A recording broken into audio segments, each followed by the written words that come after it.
Assalamualaikum warahmatullahi wabarakatuh.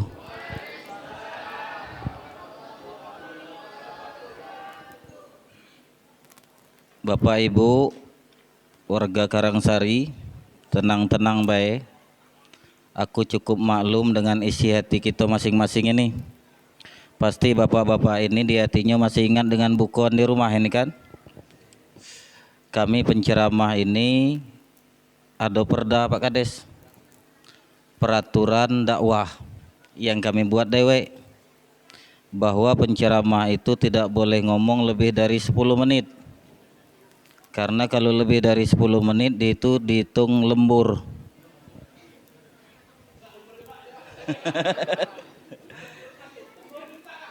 Alhamdulillahirabbil alamin, al-malikul haqqul mubin. Assalatu wassalamu ala asrafil anbiya'i wal mursalin, sadiqul wa'dul amin, wa ala alihi wa sahbihi ajma'in. Amma ba'd. Qala Allah ta'ala a'udzu billahi minas syaitonir rajim.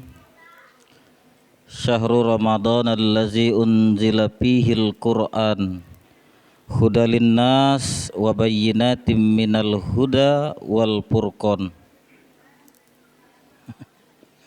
Mana? Aman TV? Segenap jajaran aparatur pemerintahan struktural fungsional yang hadir, Bapak Kepala Desa beserta perangkat desa, Ketua BPD, anggota BPD, RT, RW, segenap pejabat-pejabat yang tak kusebutkan satu persatu yang saya hormati. Hadratul Mukarramin, para alim dan ulama, para haji, hajah, ustadz dan ustazah, qori dan qoriah, dai-daiyah, pengurus PHBI, pengurus masjid yang sangat saya muliakan. Bapak Ibu hadirin wal hadirah sekalian, rahimakumullah.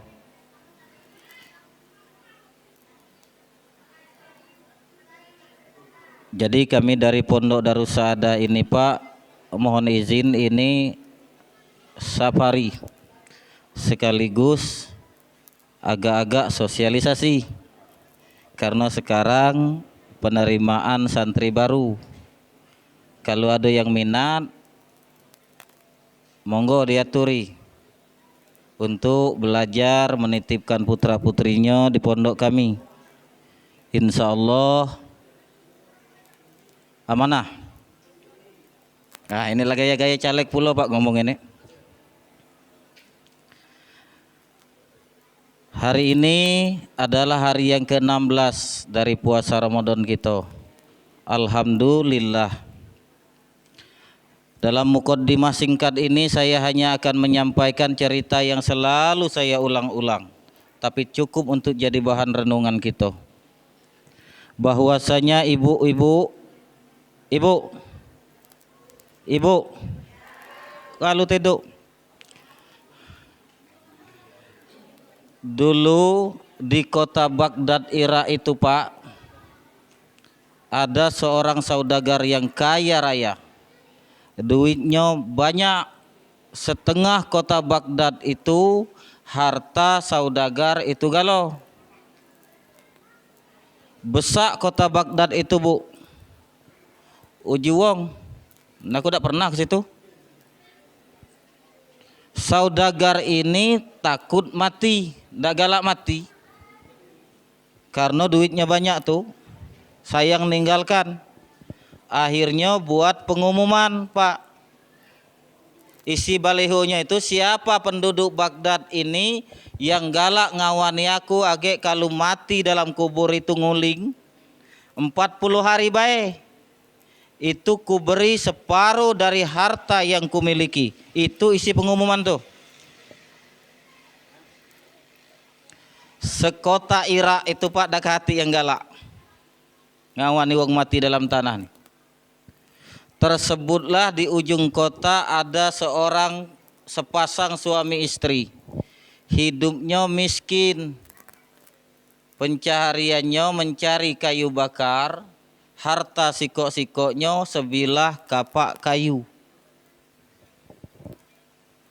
Sebenarnya suaminya ini Bu, Pak, takut nak ngawani saudagar mati ini. Cuma karena dipaksa bininya, akhirnya galak. Ternyata takut ia dengan antu dalam tanah itu, jauh lebih takut dia nyengok bininya di rumah. Jadi ibu-ibu, kami bapak-bapak ini, kalau ada yang takut dengan bini, itu jauh lebih takut daripada nyengok antu. Mungkin itulah jawabannya, mungkin ini Pak Kades jangan disalah tanggapkan, tapi ngapo kalau pengantin baru suami istri itu bagus, lakinya ganteng belaga, istrinya cantik tenan, tapi begitulah ada anak sikok dua berubah penampilan, istrinya gemuk nian, lakinya kurus nian. Itu biasanya oleh galak takut dengan bini. Kalu ini juga tadi kalu ini. Jangan nak diambil hati tapi. Coba Pak Kades sensus lah di provinsi manapun di belahan Indonesia ini bahkan di dunia ini paling banyak hitunglah jumlah wanita daripada laki-laki. Ngapo kita laki-laki ini mudah gacang mati Pak? Faktor utama yo ajal memanglah datang. Faktor kedua oleh takut dengan bini. Jadi kalau ada yang takut dengan istri itu mudah gacang mati. Nah balik ke cerita. Tiba hari mati, dikapani dua sosok. Saudagar tadi mati kan. Nah si miskin tadi ngawani. Cuma beda kain kapan si miskin ini dibukakan, dinjuk selang keluar sampai keluar untuk dia bernapas. Karena 40 hari kemudian mau digali kubur tuh ngambil hadiah saudagar tadi. Beda kedua si miskin tadi membawa serta kapak kayunya. Dia takut 40 hari ditinggalkan di rumah, bininya neman kumpulan duit mekar itu, kaget kapak hilang. Ujungnya tak baca nyari kayu bakar lagi. 7 langkah ditinggalkan pelayat. Ini kitab Pak ini. Kamu jangan tak percaya, indah aku tambah-tambah baik cerita ini. Ini kitab ini. 7 langkah ditinggalkan pelayat. Datang nian Pak Kades malaikat kubur tuh. Begitu nanyo, bukan nanyo yang mati. Nanyoi si miskin yang ngawani tadi Pak. Uji malaikat munkar nakir tuh man robbuka wa man nabiyuka. Pertanyaan itu kan Pak. Siapa Tuhanmu? Siapa nabimu? Ini langsung kan ketipiwan ini. Apa agamamu? Di mana kiblatmu? Apa imammu? Siapa saudaramu? Dijawab oleh si miskin tadi. Allah Tuhanku, Muhammad nabiku, Islam agamaku, Ka'bah kiblatku, Quran imamku, sekalian mukminin mukminat itulah saudaraku. Lancar Pak dia jawab. Wong masih hidup. Sudah tuh Pak, malaikat kubur nanyo tentang kapak kayu itu. Uji malaikat apa itu? Kapak kayu malaikat. Kau pakai untuk apa? Nyari kayu bakar di hutan malaikat. Besoknya datang lagi Bu. Kayu bakar itu milik siapa? Kata malaikat. Milik bersama, boleh dimanfaatkan asal dengan cara yang baik dan benar. Besoknya datang lagi. Kayu bakar itu kau kurnian apa tidak? Tidak malaikat, kukiro baik motongnya. Besoknya datang lagi. Uang hasil penjualan itu kau kemanakan? Ku makan untuk anak dan istriku. Sisanya kami tabung. Besoknya datang lagi. Kapak itu kau kemanakan? Sudah mencari kayu bakar? Kusimpan malaikat untuk mencari kayu bakar pada hari yang selanjutnya. Terus Bu, tiap hari malaikat kubur tuh nanyo seputar kapak kayu itu. Sampailah di hari yang ke-40. Lah rame kan penduduk Baghdad itu, nak digali kuburan tuh. Karena sesuai perjanjian 40 hari baik itu. Sesuai isyarat kan selang yang dikeluarkan tuh masih bergerak, artinya masih hidup dalam tanah tuh. Nak digali.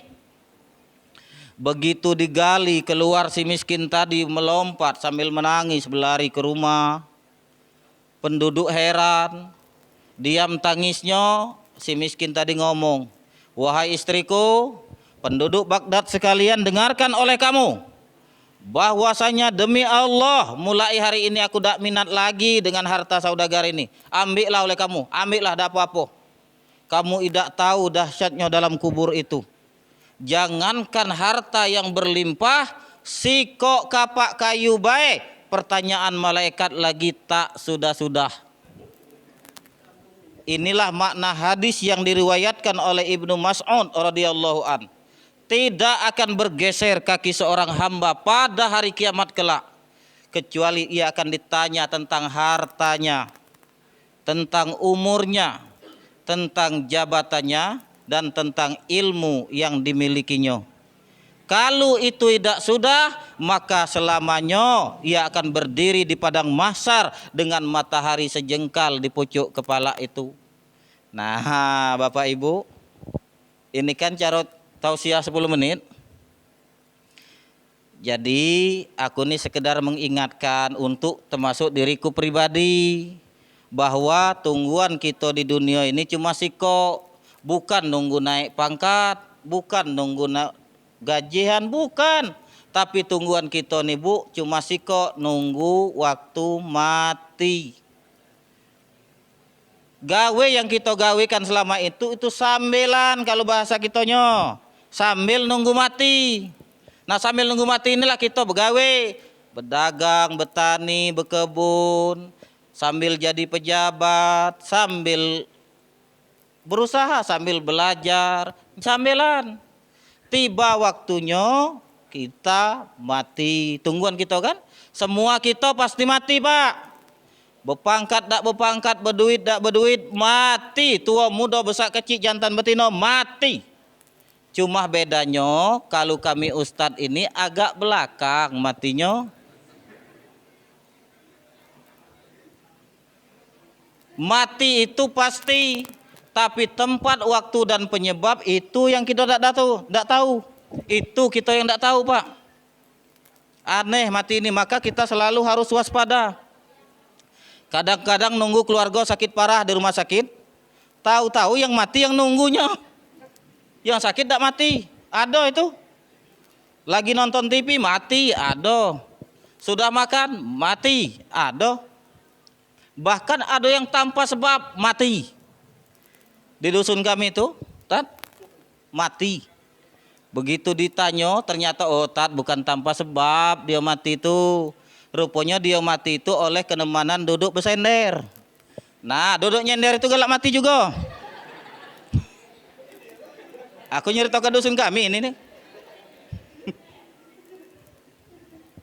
Di bulan suci Ramadan ini, bersyukurlah ibu bapak sekalian. Ini dalam rangka kita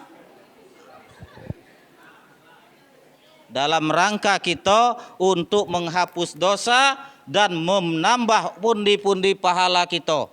Maka ibu-ibu, Bu, mulai dengar ceramahku ini, kamu baik-baik ya dengan suami. Kalau laki nak makan, suapi. Kalau laki nak mandi, mandikan. Kalau laki nak berbini, binikan. Baik-baik dengan suami itu. Man soma Ramadana imanan wahtisaban ghufira lahu ma taqaddama min zambi, hadis riwayat Bukhari itu kan. Disampaikan santri kita tadi. Siapa yang karena iman menyambut Ramadan ini mengharapkan ampunan Allah seluruh dosa sebelum-sebelum itu, pasti diampuni oleh Allah Subhanahu wa taala. Nah, penutup yang aku sampaikan nih. Ngapa bulan Ramadan istimewa? Karena dua sebab. Pertama, di bulan suci Ramadan lah turun perintah puasa. Bulan lain dak kate, kalaupun ada itu sunat hukumnya. Tapi bulan Ramadan, ya ayyuhallazina amanu kutiba alaikumus syiyam. wajib puasa itu di bulan Ramadan. Kita lah maklum kan?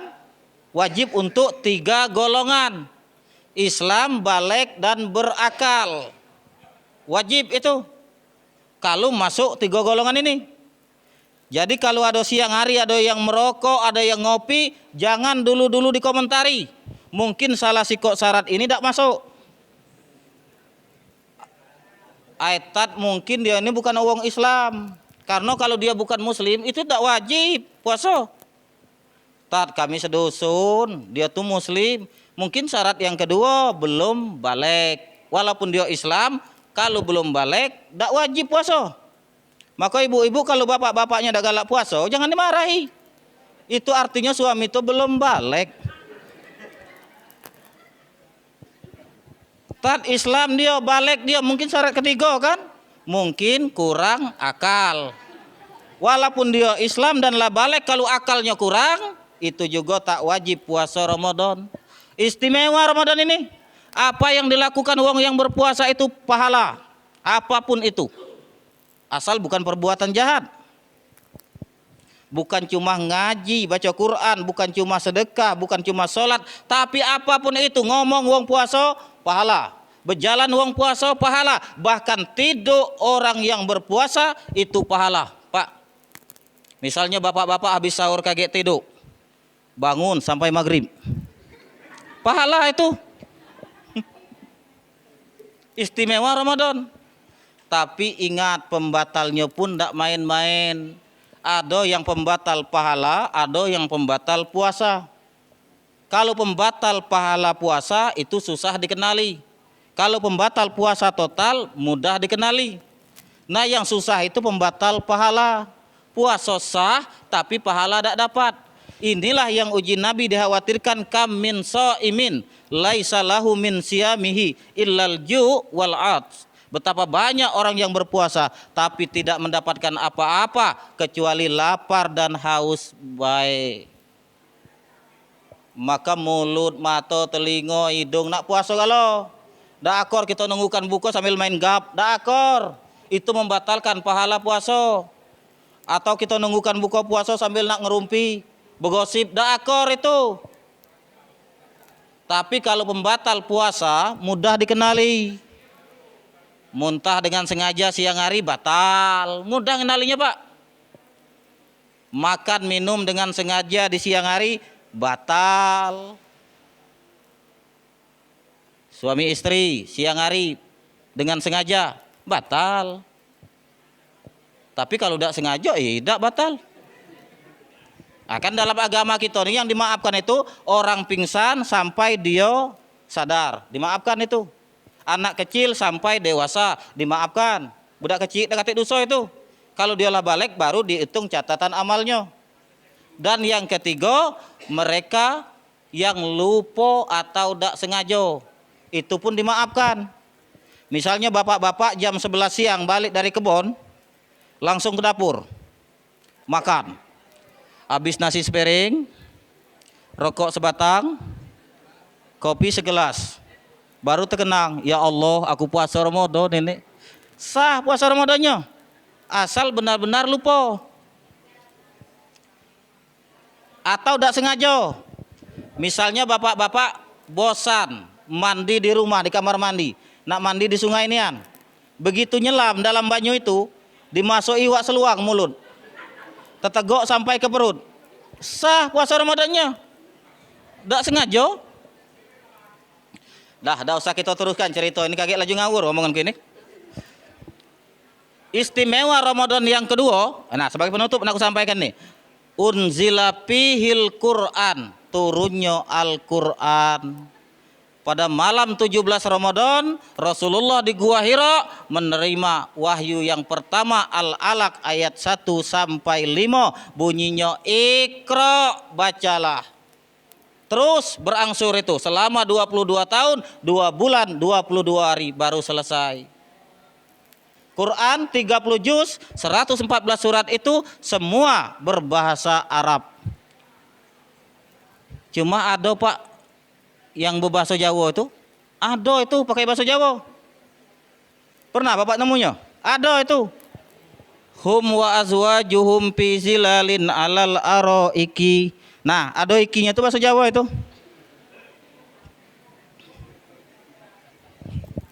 Quran ini nak dipelajari sesuai dengan bahasa pertamanya. Iqra, pasati oleh kamu. Jangan buru-buru kamu menerjemahkan kalau kamu tidak tahu makna dan maksudnya. Iqra, pelajari. Setiap sendi kehidupan baca bahwa sholat berjamaah berpahala 27 kali lipat dengan catatan kalau terbenar. Maka semua orang boleh menjadi makmum, tapi tidak sembarang orang boleh menjadi imam. Imam itu selain ilmu fikihnya harus pas, etikanya pun harus ada. Maka wong kalau yang ngerti tak mudah-mudah galak nak jadi imam. Karena kalau salah dosa makmum ditanggung imam. Bagi wong yang kurang paham lah, kadang-kadang begitu tak disuruh jadi imam galak nak merajuk.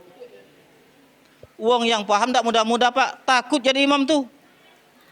Imam itu etikanya di samping ilmu agama tinggi, bahwasanya surat yang dibaca harus yang dikenali oleh makmum. Biar kalau salah pacak makmum benari. Misalnya uji imam kul huwallahu ahad. Lupa imam, makmum pacak nyambungnya Allahus somad, kan masih benar sholat berjamaah tuh. Tapi kalau imam netak surat di tengah-tengah, surat yang panjang misalnya Ali Imran, Al-Maidah, Al-Baqarah di tengah-tengah, makmum banyak tak hafal. Begitu imam tak terkenang, makmum diam juga. Ji makmum aku tak tahu. Kami hafal lidah, ujungnya sholat berjamaah itu rusak. Yang kedua, surat yang dibaca jangan panjang etikanya. Jangan mentang-mentang ustadz baca Yasin, baca Al-Baqarah, belagu-lagu. Makmum di belakang tidak marah, tapi di hatinya berotok. Oji makmum menaku tidak lagi nak sholat di sini mendia jadi imam. Dosa itu. Dan suara imam harus jelas. Maka walaupun dia hafal Quran, kalau gigi lah tak katik lagi, tak usah lagi jadi imam. Kaget suara tak jelas, meresahkan makmum. Masjid besar, lampu PLN mati, makmum banyak, imam tak bergigi. Kaget uji imam di depan, uji makmum di belakang, lah amin apa belum? Meresahkan makmum banyak itu dosa. Iqra, baca, pasati hidup ini agar kita tidak salah dalam menafsirkan. Maka Quran itu istimewa, walaupun dia banyak jumlah ayat, huruf per hurufnya itu banyak yang hafal di luar kepala, 30 juz itu, walaupun ada di antara ayat per ayat itu yang hampir sama dan mirip. Tapi Allah telah nunjuk jaminan Quran tidak bisa dimusnahkan sampai bumi ini kiamat. Lah banyak kan pak yang coba-coba nak nambahi Quran itu tak baca. Ay, kalau tak jelas lagi suara hujan. Masih. Ah.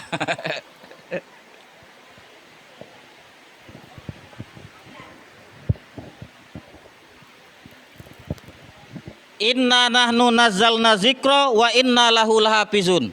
Kami yang menurunkan Quran, kami yang menjaganya. Maka Quran ini tak pacak ditambah, tak pacak dikurang pak. Banyak yang hafal di luar kepala tuh. Jangankan nambah ngurangi, panjang pendek baik kalau dirubah wong tahu itu pak. Pendek dibaca panjang, panjang dibaca pendek. Misalnya dimarah wong. Misalnya kita jadi imam, kul huwallahu ahad. Salah wong tahu itu. Atau kita balik misalnya, merdu suara kita. Kita balik dimarah wong juga. Bismillahirrahmanirrahim. Alhamdulillahi rabbil alamin. Arrahmanirrahim. Maliki yaumiddin. Iyyaka nasta'in wa iyyaka na'budu.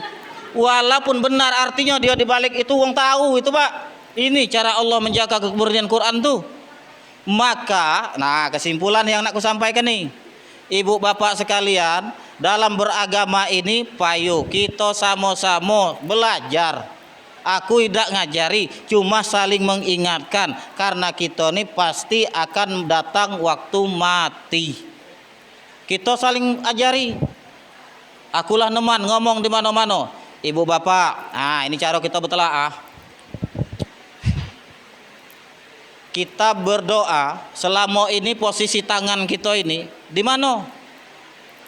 Ndak paca pak kita nak basing terkapar di lantai misalnya tangan atau gaya-gaya sekendak kita, ndak bisa. Menurut yang pernah kami pelajari, Rasulullah itu posisi tangannya tuh paling tidak ada 7 yang pernah aku yang awam ini tahu. Sahih itu pak. Posisi tangan Nabi, nah coba ini, posisi tangan Nabi ketika berdoa alaman qobaihi, sejajar dengan bau. Ini bau kan? Nah, kiri kanan tapi ini bu, oleh megang mic ini lagi sebelah ini. Nah, riwayat yang kedua, pauko man qobaihi, di pojok bau. Ah, kedengaran Pak suara ya, walaupun ya. Yang ketiga, pauko roksihi, di pojok kepala. Riwayat yang keempat, sahihnya, posisi tangan Nabi ketika berdoa mengangkat tangan tinggi nian. Ini, dua belahnya. Kalau bapak galak sholat di Masjid Agung Palembang ada yang berdoa itu. Bagi kita yang tidak tahu galak ketawa Pak itu. Padahal itu ada sahih itu. 3 riwayat sumbernya ini. Rasul mengangkat tangan tinggi-tinggi. Yang pertama ketika waktu nak perang Badar.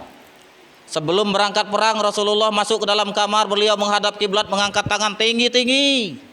Uji Abu Bakar, cepat ya Rasul, tentara kita lah siap nak perang. Tidak Abu Bakar, aku tak akan menurunkan tanganku ini sebelum ada tanda-tanda kemenangan bagi kaum muslimin dalam perang Badar ini. Riwayat pertama. Yang kedua, ketika setelah sholat asar Rasulullah di padang Arafah menghadap kiblat mengangkat tangan tinggi-tinggi. Riwayat yang ketiga, waktu tengah malam Rasulullah membangunkan Abu Ubaidah ibnu Jarrah untuk mengikuti beliau. Abu Ubaidah mengikuti dari belakang, ternyata Rasul berjalan ke tengah-tengah pemakaman umum. Beliau mengangkat tangan tinggi-tinggi ini. Saking tingginya jubah beliau tersingkap dan terlihatlah oleh Abu Ubaidah ke ketiak beliau.